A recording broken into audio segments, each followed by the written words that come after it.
እንደ ሀገር የምግብ ሉዓላዊነትን ለማስጠበቅ ዘርፈ ብዙ ተግባራት በመከናወን ላይ ይገኛሉ። ከነሱም አንዱ የከተማ ግብርናን ማስፋፋት ነው። በከተማ ግብርና የተለያዩ የጓሮ አትክልቶችን በትንሽ ቦታ በማዘጋጀት የራስ የምግብ አቅምን ማጎልበት ያስችላል። መርሃ ግብሩ በ2013 ጅማሮን ያደረገ ሲሆን አሁንም በመተግበር ላይ ነው። በሐዋሳ ከተማም የከተማ ግብርናን ለማስፋፋት የሚያስችል የንቅናቄ መድረክ ባለድርሻዎች በተገኙበት ተካሂዷል። በመድረኩ የሐዋሳ ከተማ አስተዳደር ከንቲባ አቶ ጥራቱ በየነ በተለያዩ ችግሮች የማይበገር ማህበረሰብ ለመፍጠር ትኩረት ተሰጥቶ እየተሰራ መሆኑን ገልጸው እየገጠመ ያለውን የኑሮ ውድነት ለማሸነፍ የተጀመረውን የከተማ ግብርና ስራ አጠናክሮ መቀጠል ይገባል ነው ያሉት። በተለያዩ ችግሮች የማይበገር ማህበረሰብ ለመፍጠር እያንዳንዱ ዜጋ ማምረት የሚችልበት ሁኔታ መስራት አለብን። የዛሬው ንቅናቄም አሁን እየገጠመን ካለው ከነዳጅ ጋር ተያይዞ በተፈጠረው ዓለም አቀፍ ሁኔታ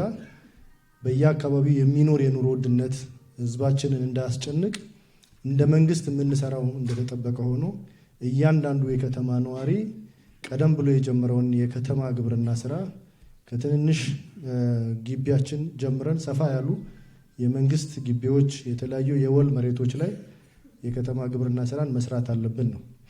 ይህንን የመምራት ኃላፊነት የከተማ አስተዳደሩ በየደረጃው የሚገኝ መዋቅር ኃላፊነት ነው። የከተማ ግብርናን በከተማው እውን ለማድረግ የሚያስፈልጉ ግብአቶችን ከተማ አስተዳደሩ ከባለድርሻ አካላት ጋር በመሆን ድጋፍ እንደሚያደርግም ከንቲባው አሳውቀዋል። በሚያስፈልጉ መሰረታዊ የሪሶርስ ድጋፎች እንደ ከተማ አስተዳደር በየደረጃው ላለው መዋቅራችን ድጋፍ የምናደርግ ነው የሚሆነው።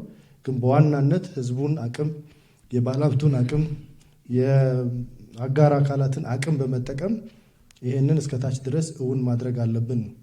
ስለዚህ በየቤቱ ቀደም ብሎ የተጀመሩ የጓሮ አትክልት ስራዎች ያሉበትን ሁኔታ በደንብ እናያለን። አዳዲስ ደግሞ የምናስገባ ነው የሚሆነው።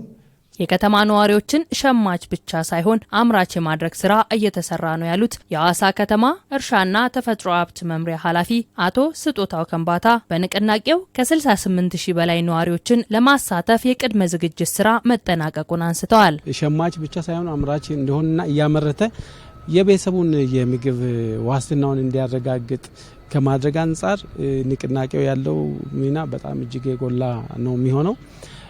በአጠቃላይ በከተማችን ውስጥ ወደ 68750 ነዋሪዎችን እናሳትፋለን። በዚህ በ3 ወር ውስጥ ይሳተፋሉ፣ ምርትም ያመርታሉ ብለን እቅድ ይዘናል። ከዚህ ጋር ተያይዘው ወደ 2,750,000 እቃዎችን በማዘጋጀት በነዛ እቃዎች ላይ የሚገኝ ምርት አለ። ወደ 29,150 ኩንታል ምርት ይገኛል። የምርቱ ማነስና መብለጥ ሳይሆን ነዋሪዎቻችን በምግብ ዋስትና ጋር ተያይዞ ከምግብ እጥረት ጋር የሚያጋጥሙ ችግሮችን ለመቅረፍ በርካታ ስራ መሰራት አለበት። የተጀመረው ንቅናቄ ግቡን እንዲመታ ለማህበረሰቡ ችግኝ ከማቅረብ ጀምሮ አፈርና የኮምፖስት አቅርቦት እንደሚኖርም አቶ ስጦታው አሳውቀዋል። በእርግጥ አልፎ አልፎ ከኮምፖስት ከአፈር አቅርቦት ጋር የሚታዩ ጉለቶች አሉ። ያንን ጉለት ለማረም ቀድመን አቅደን እየሰራን ነው ያለ ነው።